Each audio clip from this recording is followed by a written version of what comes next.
بسم اللہ الرحمن الرحیم۔ حالت حیض میں کی گئی ہم بستری کے سبب اگر بیوی حاملہ ہو جائے تو پیدا ہونے والا بچہ کیا کہلائے گا؟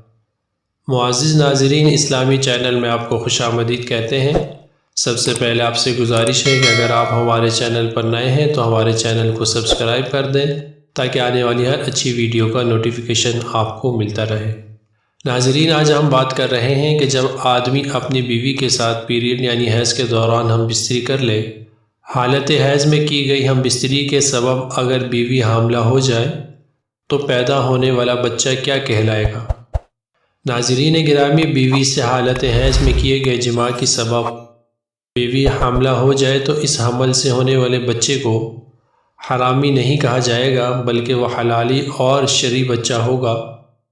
اگرچہ اس کے والدین نے گناہ کا کام کیا ہے تو ان کو توبہ استغفار کرنی چاہیے اور صدقہ کرنا چاہیے۔